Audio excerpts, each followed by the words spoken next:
Let's go next to Holmes in South K. I don't know if it's South Kentucky or South Korea. Oh, Holmes, welcome. Holmes from South Korea. What can I do for you today?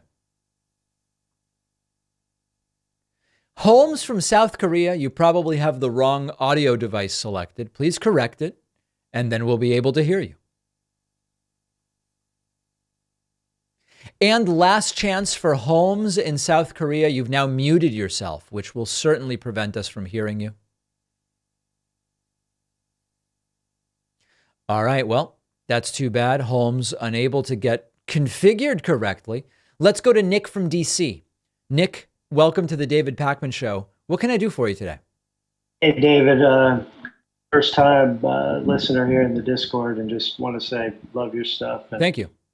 I try to get everybody that I talk to about politics or or even dry humor to tune into your stuff. But I just have a quick question. I think it's something that you probably talked about several times, but it's just a simple question that has a complicated answer. But how can we come back as a country from just how much of a clown sideshow it's all become? And really, even me, as definitely a hard left liberal, and definitely have friends in my family and in my life that are towards the right side. Yeah. But how can we, is it possible that we're going to come back from all of this complete circus, or is this the future of what politics is, and we just kind of have to adapt like we are with social media and AI and all of those?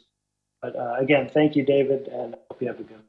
Well, listen, I think that there is not one answer to your question, Nick. How do we sort of recover our, because it's more than just the joke that the US politically has become under Trump. It's also, as you're pointing out, the impact of the sorts of discourse that takes place on social media, which is related to Trumpism, but not exclusively. There's so many different aspects to this. From a political standpoint, it's not going to happen quickly, but once Trump is gone, if indeed we root out Trumpism, a period of sustained diplomacy and consistency in terms of our relationship to the rest of the world is going to help us recover. Now, when I say diplomacy and consistency, obviously Republican presidents are going to do different foreign policy than Democratic presidents. It's not going to be exactly the same. But with Trump, one of the things that happened was we became completely unreliable, even when we had treaties with other countries that they abided by. The Iran nuclear deal is an example. Trump would go, nah, I just don't like that, so it's canceled. That's not consistency. That doesn't make the U.S. get taken seriously. So diplomacy and consistency. Second, we have to somehow address the internal challenges of where half the country seems to be operating with a different set of facts that happen to not be facts, but just be opinions.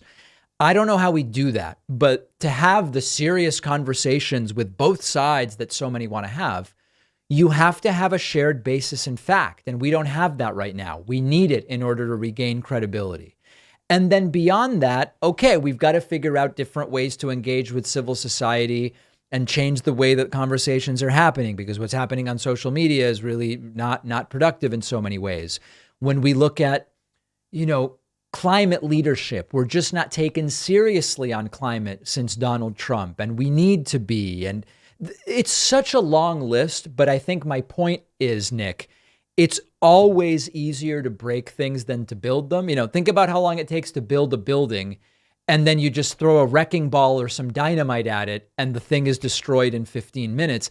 That applies to so much of what you're talking about, our reputation, diplomacy, et cetera, the discourse. So it's not going to be quick, unfortunately. Gotcha. Okay, I appreciate it, David. All right, Nick from DC, great to hear from you.